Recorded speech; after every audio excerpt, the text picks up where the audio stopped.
Galera, vamos falar agora sobre espelhos esféricos, tá? Bom, o que é um espelho esférico?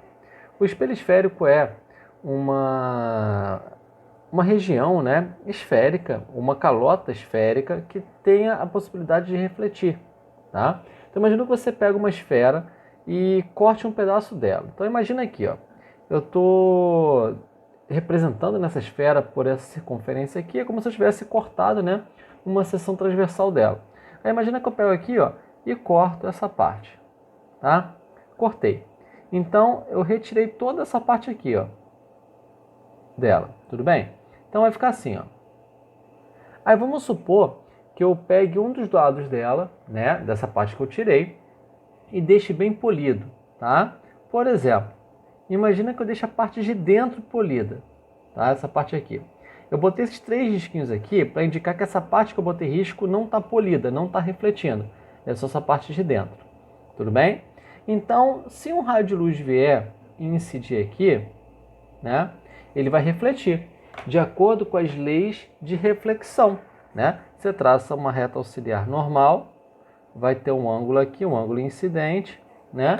E aí você vai ter uma reflexão, né, fazendo um ângulo de reflexão que é sempre tem a mesma medida sempre que o ângulo incidente, tudo bem?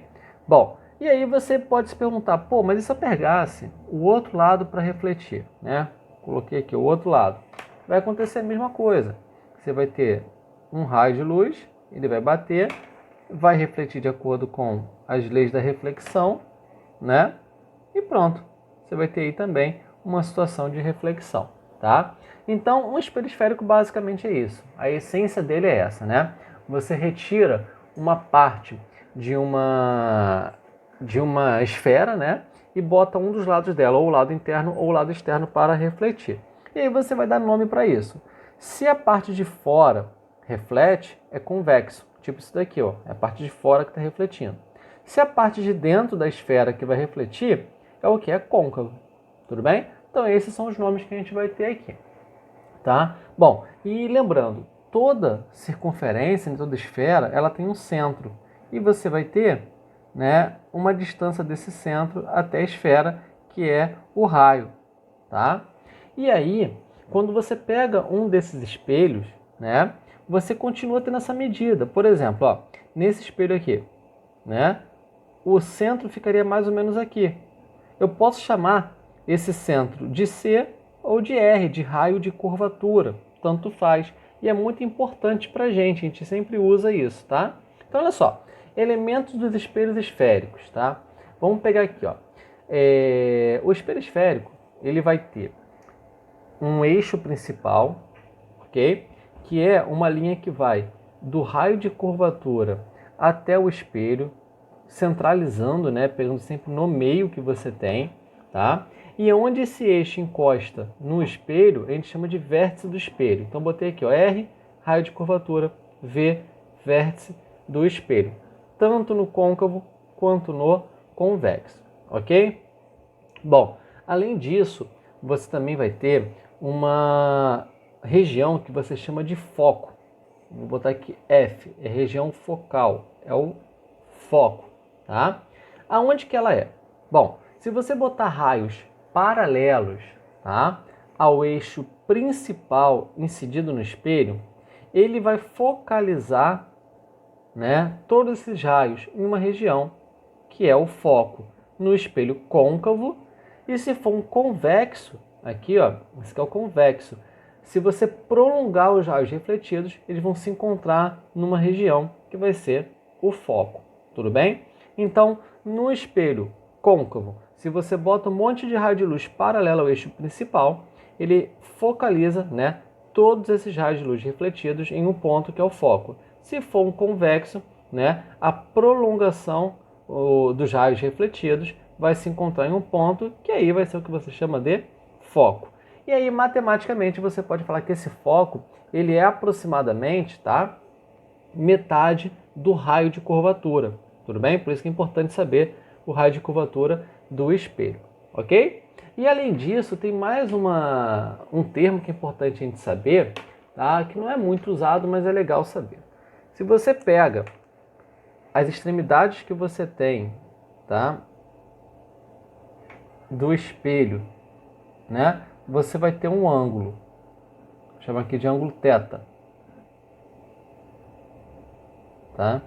Esse ângulo é o que a gente chama de ângulo de abertura do espelho.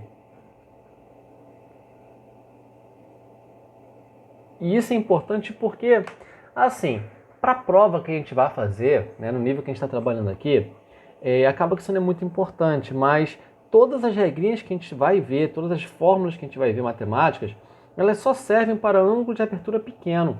Se o ângulo de abertura for muito grande, não serve, tá? É importante, tá? Mas para a gente acaba que, como a gente simplifica muito o estudo que a gente está tendo, não é uma coisa tão relevante assim, mas é importante saber, né? Porque a gente sabe que de vez em quando tem aquelas perguntas teóricas que podem focar isso, né? Eles podem perguntar assim, ó, as relações matemáticas que a gente está vendo aqui, que a gente vai ver daqui a pouquinho, que eu vou dar os nomes, como por exemplo, a equação de Gauss, elas sempre são certas em um espelho côncavo? Não, só quando você tem um ângulo de abertura, né, pequeno. Se for um ângulo de abertura grande, já deixa de ser válido o que a gente está estudando, ok? Bom, e aí, para a gente continuar o estudo, né, a gente vai ter o seguinte, existem três tipos de raio que sempre agem de uma forma muito parecida, sempre, né, que são raios notáveis que a gente fala. A gente vai ver agora, ó, são os raios particulares também, né, que também é chamado de particular ou raios notáveis. Aí vamos ter o primeiro aqui, ó. O primeiro raio luminoso particular ou notável é esse daqui, ó. Todo raio que incide no espelho alinhado com o raio de curvatura aqui R, né, se reflete sobre si. Então eu vou sempre fazer em duas situações aqui, ó. A primeira situação é no côncavo, a segunda no convexo. Então olha só, no côncavo, né, se ele vem do raio de curvatura e bate no espelho, né? Bateu aqui no espelho, ele vai refletir. Ele vai refletir como? Sempre voltando por ele mesmo. Então ele foi e volta. Vai voltar por ele mesmo, tá? E se fosse um convexo? Bom, vamos botar aqui um convexo. Ó, a direção do raio de curvatura está aqui, né?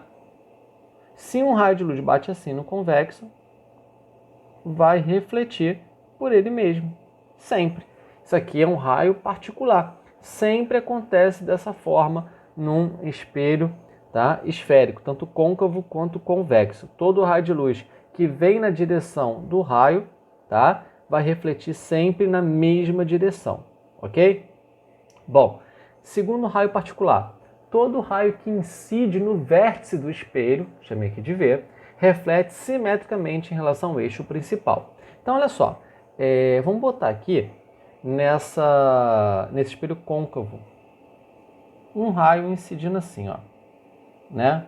Ele vai incidir e vai formar um ângulo aqui, né? Vamos botar aqui, ó, um ângulo θ, né? Ele vai refletir. E quando ele refletir, tem que ser simétrico, né? Vai fazer uma simetria em relação a esse eixo aqui, ó, esse eixo principal. Então esse ângulo que você vai ter aqui também tem que ser θ. São ângulos iguais, tudo bem? E se for um convexo? Bom, convexo aqui, ó. Aí tem o raio de luz batendo, né?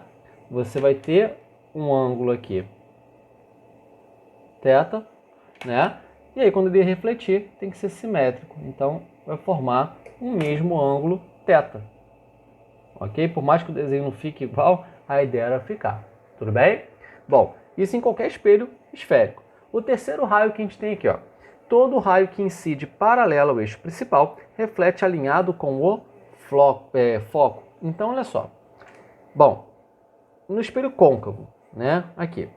Tá incidindo paralelo ao eixo principal, ó. Paralelo. O que vai acontecer? Ele vai refletir em direção ao foco. Mas o foco não está aparecendo aqui nesse desenho. Não tem problema. O foco fica na metade do caminho do vértice ao raio. Metade, né? Divide ao meio. Então, quando refletir, vai passar por onde? Pelo foco. Tudo bem? Pô, legal.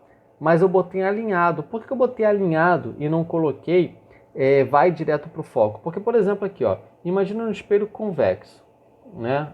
Aqui, bateu, né? Ele vai ser refletido, né? e não vai passar aqui pelo foco. O foco está aqui, ó.